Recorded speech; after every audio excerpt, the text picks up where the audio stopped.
Dia menulis soal Anies telah disingkirkan Kim, apa maksud Prabowo ingin bertemu Anies ya.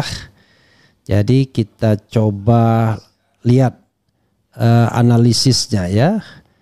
Nih coba kita lihat ya. Oke. Rencana pertemuan Prabowo dengan Anies diduga karena paslon Kim yaitu RK Suswono tidak mendapat dukungan dari warga Jakarta. Besar kemungkinan pasangan RK Suswono gagal menjadi gubernur Wagub. Maka segala upaya pun ditempuh.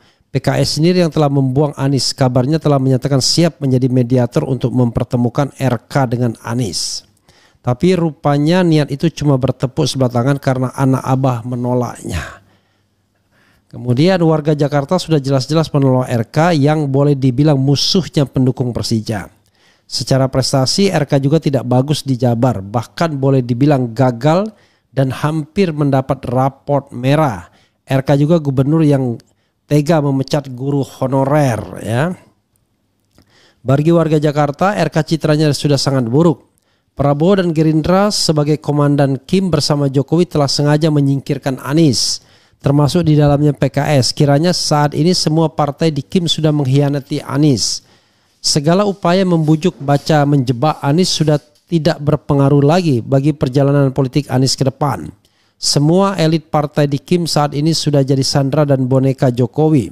Sikap dan mulut manis apapun dari mereka hanya untuk memanfaatkan Anies untuk kepentingan partainya masing-masing, bukan untuk kepentingan bangsa dan negara.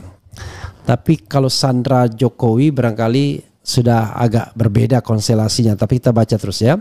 Saat ini Prabowo dan Jokowi 11-12 sama-sama jongos oligarki Taipan dan Cina, komunis dan pendukung politik dinasti Jokowi. Kita lihat nanti kita cek lagi ya. Walaupun Prabowo seorang militer tapi sikapnya tidak beda dengan antek Cina LBP yang telah kehilangan patriotisme terhadap bangsa dan negara. Ngeri-ngeri sedap tulisannya ini ya. Bahkan Luhut lebih tepat disebut pengkhianat bangsa dan negara karena telah menjual kedaulatan Indonesia kepada China. Kita cek lagi ya nantinya. Selama Prabowo terus jadi pendukung bahkan pemuja Jokowi, tidak ada yang bisa diharapkan dari seorang Prabowo. Apalagi jika harus menghadapi para penjajah China, sudah seperti meong yang penakut. Oke. Ini ingat lagi ya pantun yang pernah dibuat oleh orang PKS ya, Tifatul Sembiring, yang kemudian saya perbaiki ya. Aku kira angin yang mendesir, ya, ternyata cuma patahnya dahan. Aku kira singa padang pasir, ternyata cuma kucing rumahan. Dia bilang begitu dia ya. Sekarang udah gabung lagi dia. Anies adalah satu-satunya pemimpin yang lurus, jujur, tulus, cinta rakyat dan negara, serta berani melawan kezaliman penguasa dan penjajahan Cina. Jangan berlebihan juga. Beberapa alasan kenapa rezim Jokowi, oligarki Taipan dan Kim terus menjegal Anies di Pilgub Jakarta. Pertama, Anies bakal menghalangi intervensi oligarki Taipan dalam berbagai proyek mereka. Kedua, Anies bakal terus menjalankan good governance yang tidak membuka peluang para koruptor untuk beraksi. Ketiga, Anies bakal mengusut proyek rekayasa Pantai Indah Kapuk Pik yang telah dijadikan sarang negara dalam negara. Keempat, Anies bakal menutup peluang menang paslon dari Kim. Kelima, Anies bakal menghalangi pencalonan Gibran di Pilpres 2029. Pertemuan Prabowo Anies tidak perlu terjadi selama Prabowo masih jadi boneka Jokowi dan oligarki Taipan. Prabowo telah merampas kemenangan Anies di Pilpres 2024 dan menjegal Anies di Pilgub DKI Jakarta. Lalu ada kepentingan apa Prabowo ketemu Anies? Warga Jakarta khususnya anak abah tentu sangat curiga jika Prabowo mau mendekati Anies. Bandung 8 Robiul Awal 1446 Hijriah ya. Senin tahun gajah Robiul Awali tepat dengan ya. Ini ada ya, berita ini dimuat di jakarta1.com ya. Anies telah disingkirkan Kim, apa maksud Prabowo ingin bertemu Anies? Ya, saudara sekalian, itu tadi ya spekulasi soal Prabowo ingin menemui Anies. Tetapi unfortunately kita tidak mendapatkan apakah Prabowo memang mau menemui Anies atau tidak. Tetapi ini menarik tetap untuk dianalisis ya. Kira-kira ya, saya balik ya, apakah Prabowo berkepentingan untuk menemui Anies, ya? Apakah Prabowo berkepentingan untuk menjadikan atau merekrut Anies dalam kabinetnya? This is the question. Jadi saudara sekalian, kita lihat dari sisi Prabowo-nya dulu ya.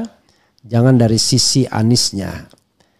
Kalau kita lihat cerita mengenai Jokowi yang menemui Prabowo, kata Prabowo di Rapimnas Gerindra, dia cerita pemenang yang menemui dia ya dan mengajak bergabung dengan pemerintahan, apakah hal itu bisa terjadi dengan Anies Baswedan? Saya kira tidak. Kenapa tidak? Sederhana sekali jawabannya, karena Anies punya potensi untuk menjadi penantang Prabowo di 2029. Pertanyaannya adalah, apakah dengan usia dengan kebugaran yang tidak lagi baik, Prabowo masih berkepentingan atau ingin berkontestasi, ingin mempertahankan kekuasaan untuk periode keduanya? Sejawabnya iya. Yang namanya kekuasaan itu tidak ada batasnya.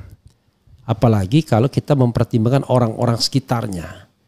Orang-orang sekitar Prabowo pasti menginginkan Prabowo tetap menjadi presiden 2029 sampai kemudian 34. Usia kita berapa pada waktu itu ya? Saya 59 tahun, kemudian menuju ke 64 tahun. Nah, dari sana sobat RS sekalian, sudah bakal ketahuan bahwa Anies tidak mungkin akan direkrut dalam pemerintahan, ya, kecuali satu hal saja, yaitu menundukkan Anies agar tidak lagi punya bargaining power untuk menjadi kandidat serius di 2024. Bagaimana Gibran? Waduh, Gibran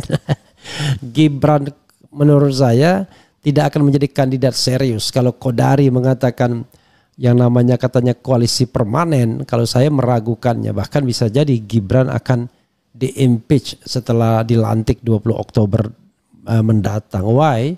Ya, ada banyak alasan untuk meng-impeach Gibran.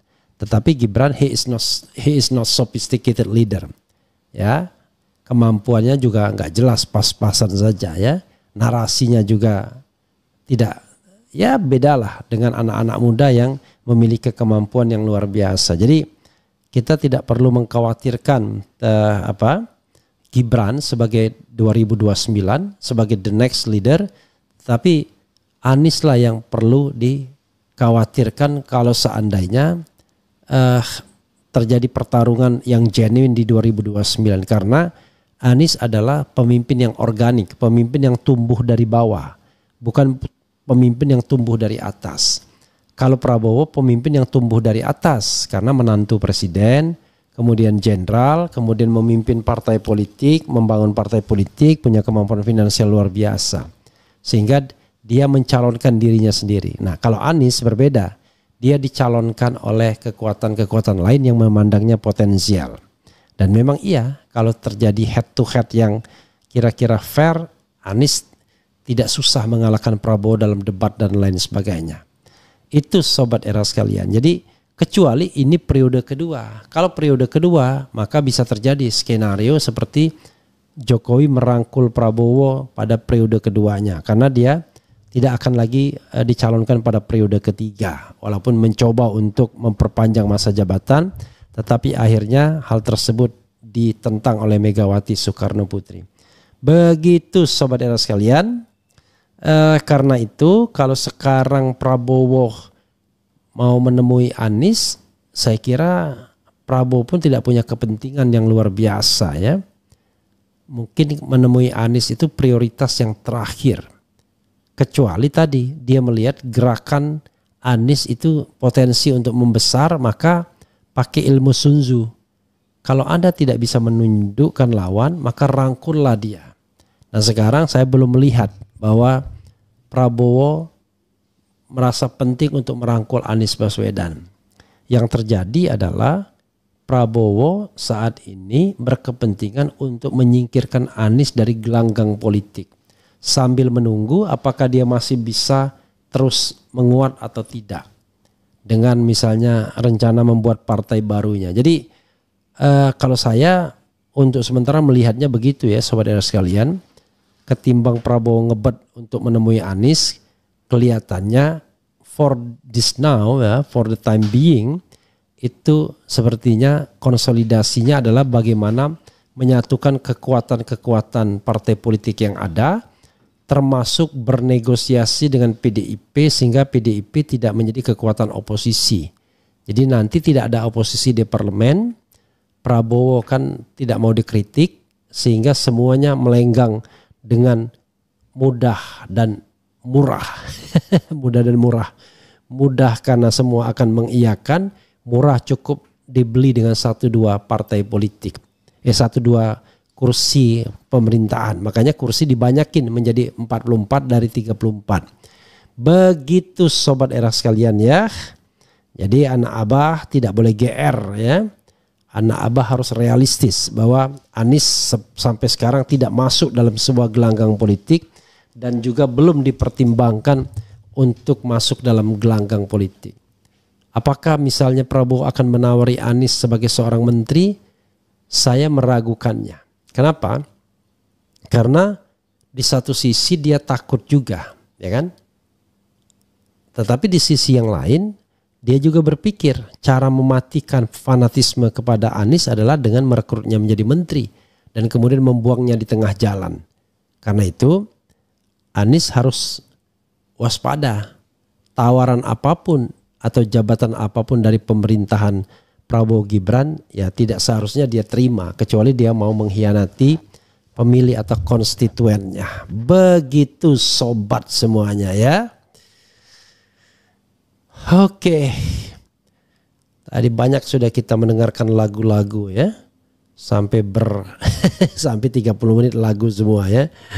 But itu untuk menantikan RH menyampaikan sesuatu ya. Jadi kita bacakan komentar sobat RH sekalian ya. Oke. Salam dan doa selalu agar perjuangan jangan kendor. Wassalam ya. Waalaikumsalam warahmatullahi wabarakatuh. Adili Mulyono ya. Nifi Nifu. Kemudian yang kita butuhkan sekarang buang yang berbau Mulyono dan dinasti yang di backing oligarki jahat ya juga. Mari kita semua berdoa semoga jalannya Pak Anies selalu ada dalam yang diridhoi oleh Allah. Amin. Penyakit jiwa itu menular, terbukti nyata banyak orang yang tertular. Jokowi sekeluarga, Prabowo, Megawati. Apa maksudnya ini? Syukurlah, ambil hikmahnya atas semua yang terjadi. Jangan sampai semua terulang lagi. Ya, syukuri apa yang ada. Hidup adalah anugerah. Waktu debat maki-maki, dendam ke semua. Sekarang mau nemui untuk apa? Biar gampang saja. RH memang cadas dan keren. Salam dari California, tegak lurus selalu Bang Refli Harun demi kebaikan bangsa dan negara RI. Jangan lupa olahraga tiap pagi, iya ya. Biar matanya nggak sakit ya. Rakyat dibuat kebingungan, maju kene, mundur kene, akhirnya apatis deh. Purwakarta hadir dan siap menyambut partai Mas Anies Baswedan. Sudah 1.000 relawan yang sudah didata ya. Harus militan ya. Orang yang masuk partai Anies harus orang yang sudah selesai dengan hidupnya ya. Paling tidak agenda ekonominya sudah jelas ya. Jangan sampai di tengah jalan ditekan ekonominya langsung melipir. Semangat pencerahan pagi hari. Antar tokoh itu baik-baik saja tapi prinsip perjuangan dan ideologi tetap silaturahim antar tokoh itu baik-baik saja tapi prinsip perjuangan dan ideologi tetap harus dijaga. Semangat perubahan. Kalau setelah pilkada saya setuju ada pertemuan. Tapi kalau sebelum pilkada jangan. Kenapa? Lebih banyak dimanfaatkan ya untuk membujuk Abah Anies. Karena itu lebih baik setelah pilkada saja pertemuannya gitu. Siapkan diri kita untuk berjuang melawan para pengkhianat bangsa, negara dan agama, penghalal segala cara. Dari dulu banyak kecele sama Bung Refli, hasil akhirnya ntar nggak ketemu juga. Emang yang mau nemui Anies Prabowo atau Anies yang mau nemuin Prabowo, jangan kebalik-balik. Makanya saya sebenarnya juga bicara mengenai tulisan ini ya. Jadi tulisan ini menarik ya. Karena itu saya lihat kok tiba-tiba ujuk-ujuk Prabowo mau nemuin. Makanya saya balik pertanyaannya. Apakah Prabowo punya kepentingan untuk menemui Anies sekarang? Kalau punya kepentingan, maka kepentingannya adalah kepentingan pilkada. Tapi kalau kepentingan merekrutnya di dalam pemerintahan, 50-50. Karena Anies tidak mungkin dibesarkan Prabowo atau diberikan tempat pada Prabowo. Yang ada adalah seperti Jokowi, direkrut lalu kemudian dipecat di tengah jalan ya. Begitu ya. Semangat Bung RH, saya bangga atas pencerahan Anda di setiap waktu. Semoga rakyat yang kurang paham bisa paham dan menjadi cerdas. Nemuin Anies mau ngapain Bung RH? Mau jadiin Anies wapres tah? Enggak dong. Namanya tamu pasti diterima dengan baik oleh Pak Anies. Prasangka baik saja. Ya, tetapi kalau memang Prabowo memang benar-benar ingin ketemu sebagaimana tulisan ini ya, saya kira yang penting Anies tidak bernegosiasi apapun, walaupun sebenarnya pertemuan itu akan dikesankan sebagai sebuah dukungan terhadap calon yang di-endorse oleh Prabowo Subianto ya.